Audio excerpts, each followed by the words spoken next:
Your CV has 6 seconds to convince a recruiter that you're worth a 6-second look. 6 seconds, and most of the law students lose the battle before even the recruiter reaches their internship section.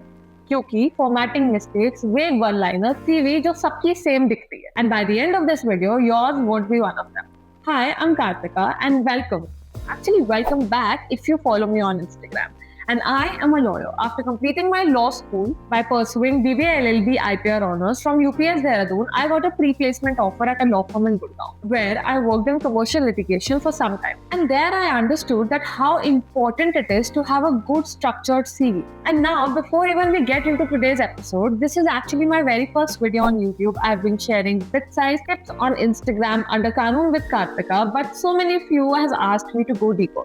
Actually walk through things properly, step by step, instead of a 60-second reel. So that's what this channel is going to be. Here's the deal. Every single week, I'll be posting one video, something practical, something real about law school, careers, internships, or legal profession in general. No fluff, just things that will actually help you. So if that sounds useful to you, hit subscribe right now so you don't miss next week's video, because trust me, the next few episodes on my channel is going to save you hours of guesswork. Alright, let's get into it. Grab your coffee and let's fix your CV. Let's be honest, most of us treat our CV as an afterthought. We build it the night before a deadline, copy a format from a senior and hope for the best. But here's the reality. Your CV is often the only thing a recruiter knows about you before they even decide whether you're worth an interview.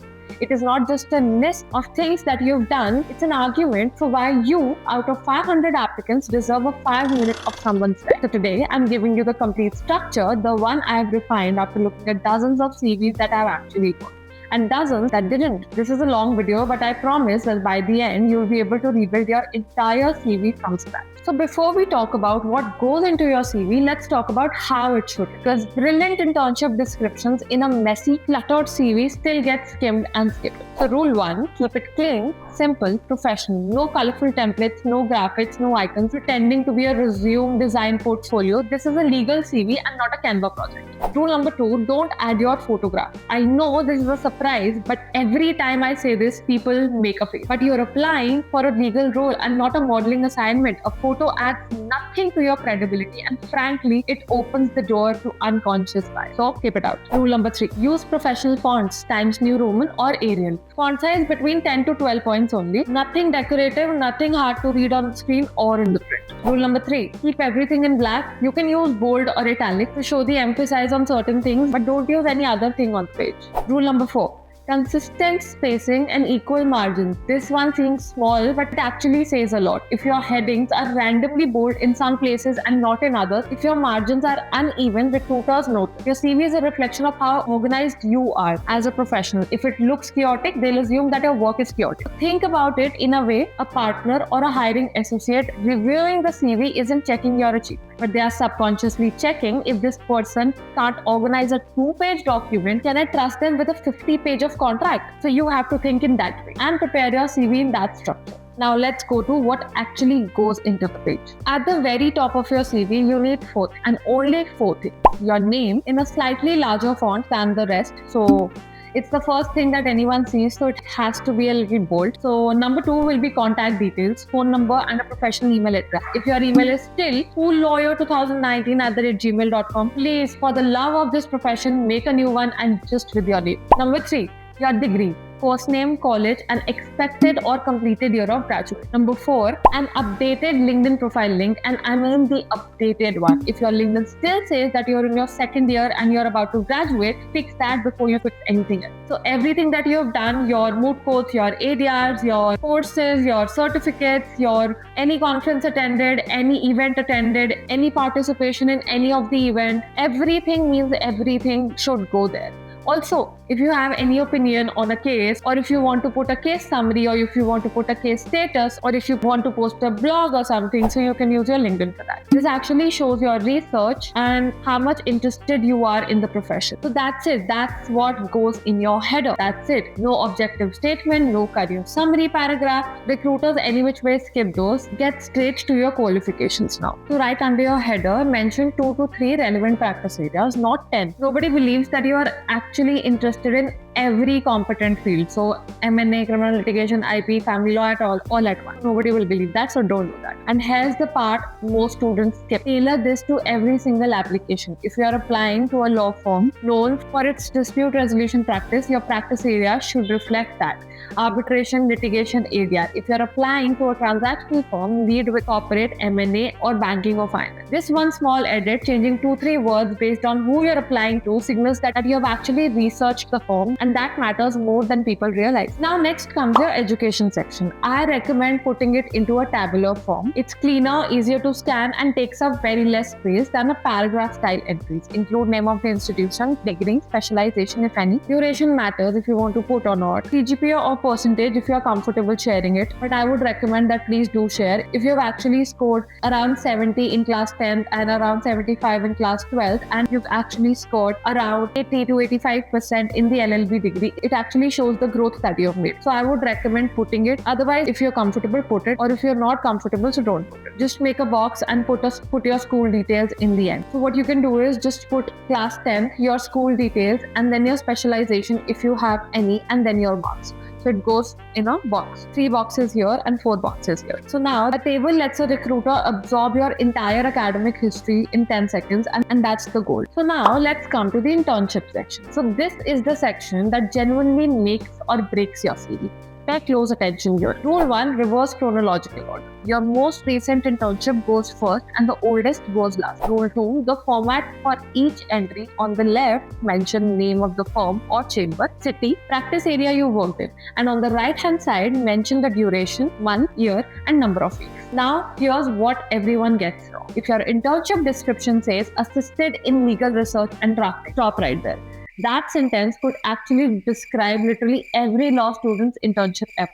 It tells a recruiter nothing about what you actually did, and it gives them zero reason to remember you. Instead, write 2 to 3 impactful, result-oriented bullet points for each specific internship. Be very specific. Mention the actual sections, statutes, transactions, or matters that you have worked on. Here's what that looks like in practice. Instead of assisted in research, write prepared research notes on Section 48 of the Arbitration and Conciliation Act 1996 concerning the enforcement of foreign arbitral awards, or just write conducted due diligence for commercial transactions, assisted in drafting commercial agreements, or worked on objections under Section 9 or Section 11 in the trademark. See the difference? These sentences immediately tell a recruiter that this person has actually touched real legal work. They know what due diligence involves. They have engaged with specific statutory provisions.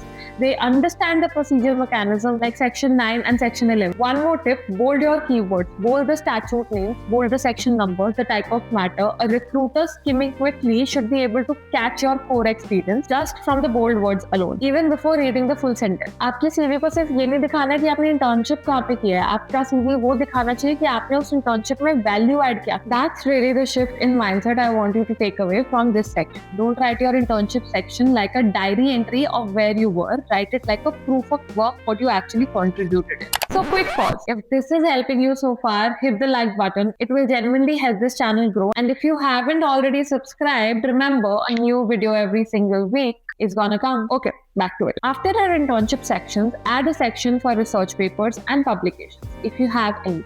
For each entry, mention the title of your paper, the journal, website, or platform where it was actually published. If you are submitting digitally, attach the publication link directly. But don't stop at just listing it. In one concise sentence, mention the outcome or a key learning from that research. This is important. It tells the recruiter what skill you developed and not what just the topic that you wrote about. A title alone says, I wrote something. A one-line takeaway says, here's what I actually learned how to do. Legal research, comparative analysis, statutory interpretation, whatever it may be. Next comes competitions. This covers moot courts, negotiation, mediation, client counseling, debates, or any other ADR-based competition that you're participating in. Here's the rule for what to prioritize. अगर आपने कोई title जीता है या कोई rank secure करी है या फिर क्वालिफाई किया है एडवांस राउंड के लिए, mention those. Lead with your strongest results. If you have a long list of achievements, you don't need to list every single participant. Curate, pick the ones that actually adds weight. But here's an exception which is worth remembering. If you have participated in prestigious international competitions, it's worth mentioning even if you didn't. Participation alone in a competition of that caliber reflects exposure and experience that a recruiter will value. It shows that you can hold yourself on your own on a bigger stage regardless of the final result. After the competition ends, the accolades come. And this is where a lot of students underestimate what actually counts as an achievement. This includes positions like committee member, student convener, mentor, assessor, judge of a competition, or an organizer. And here's the detail that most people miss. If you have mentored students who later won a competition or achieved notable results, mention that also. It's easy to overlook, but it demonstrates something that recruiters specifically look for: leadership and impact, not just participation. Anyone can attend a competition. Fewer people can say that they trained someone else to win one. Finally comes your certification section. These reflect the initiative that you have taken beyond your regular classroom curriculum, and they showcase that you have specialized knowledge in a specific area of law, whether that's a certificate course in IP law, arbitration, competition law, or anything else relevant to what you want to actually practice. Okay, this section also very focused. List the certifications that are actually relevant to your target practice areas, not every online course that you have ever come. Now, a rule that ties this entire video together is that a CV is not about adding everything that you have ever done. It is about highlighting your most relevant and the strongest experience. Every single point on your CV should be doing work telling the recruiter something very specific about your capability. If this isn't adding value, cut it. If you're a law graduate or a final year student, your CV should ideally be not more than 2 pages. If you are in your second year or your third year, aim for 1 to 1.5 pages, that's it.